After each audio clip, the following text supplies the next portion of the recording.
लोकसभा निवडणुकांच्या तोंडावर काही नेत्यांच्या कारखान्यांना सरकारने दिलेल्या कर्ज हमी मुंबई हायकोर्टाने आता स्थगित केली आहे। नेमका हा वाद काय आहे आणि सरकारसाठी हा झटका का मानला जातोय, पाहूयात हा रिपोर्ट। विधानसभेच्या तोंडावर महायुती सरकारला कोर्टाकडून धक्का बसलाय। महाराष्ट्र सरकारने काही महिन्यांपूर्वी राज्यातल्या 17 साखर कारखानदारांना 2265 कोटी रुपयांच्या कर्जाची हमी दिली होती। लोकसभा निवडणुका डोळ्यासमोर ठेवून हा निर्णय घेण्यात आल्याचा आरोप विरोधकांनी केला होता, कारण बहुतांश कारखाने हे सत्ताधारी नेत्यांशी संबंधित होते। मात्र या 17 कारखान्यांमध्ये एक कारखाना भोरमधील काँग्रेसचे संग्राम थोपटे, दुसरा कारखाना श्रीगोंद्यातील शरद पवार गटाचे राहुल जगताप आणि तिसरा कारखाना नगरमधीलच अजित पवार गटाच्या कोल्हेंचा होता।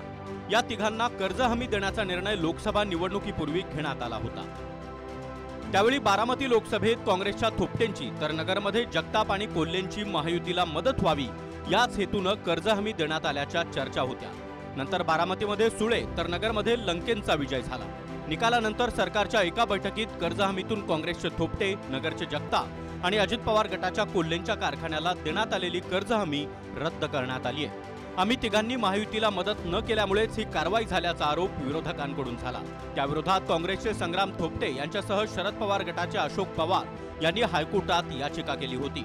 कोर्टाने सरकारच्या या निर्णयाला स्थगिती दिली आहे। 2 ते 3 कारखाने वगळता इतर ज्या कारखान्यांना सरकारने कर्ज हमी स्वरूपात मदतीचा निर्णय घेतला होता ते सर्व कारखाने सत्ताधारी पक्षांशी संबंधित नेत्यांकडे होते।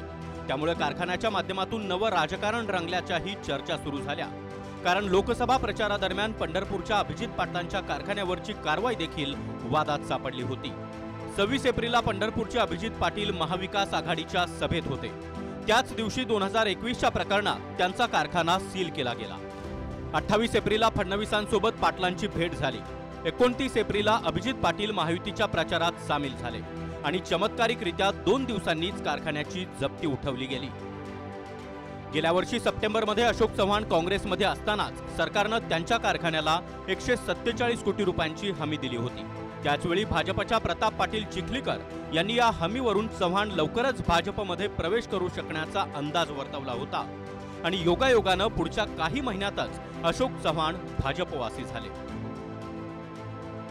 आमच्या रावसाहेबदादा पवार घोडगंगा सहकारी साखर कारखान्याचं रिकमेंडेशन अत्यंत चांगलं होतं, परंतु मुंबईला गेल्याच्या नंतर अर्थ खात्याच्या विभागानं त्या फाईलमध्ये त्रुटी काढल्या आणि तिथंच फाईल बरेच दिवस दाबून धरली। त्याच्यानंतर परत खाली फाईल पाठवली, कमिशनर ऑफ शुगरकडे पण ती फाईल बरेच दिवस तशीच दाबून ठेवली।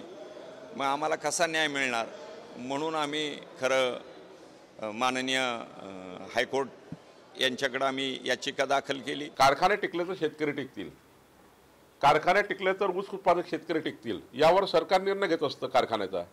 कारखान्याच्या उळमोठं असेट डुबण्यापेक्षा आणि ते शेतकऱ्याच्या कामात येणार नाही हे असेट, त्यापेक्षा कारखान्यांना थोडी कर्जाची हमी देऊन, थोडं कर्ज त्याला शासनाची हमी देऊन कारखाने जिवंत करण्याकरता सरकार पुढाकार घेतं। तो पुढाकार चांगलाही असतो, कारण तो शेतकऱ्याच्या हिताचा आहे। जे नेते आपल्या बरोबर आहेत त्यांची तोंड बघून त्यांच्या कारखान्याला मदत करत आहेत मध्यम वर्गीयांकडनं करताना हा पैसा तुम्ही असा राजकीय हेतूतून उत्मात करत असाल ते हे योग्य नाही। ही अशोक बापू असतील असे काही नेते जे विचाराला निष्ठावंत राहिले, लोकांना निष्ठावंत राहिले, ते कोर्टात गेले आणि न्याय व्यवस्थेने त्यांना तिथं न्याय दिला आहे। अशा प्रकारचा भेदभाव हे जे सरकार करते ते आता कुठेतरी उघड कोर्टाच्या मदतीने लोकांपुढे आलेलं आहे।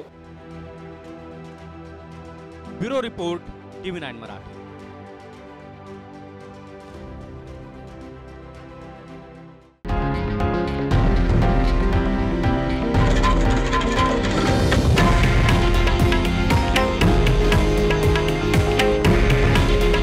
हे आहे देशातील नंबर 1 न्यूज नेटवर्क आणि आपण पाहत आहात TV9 मराठी।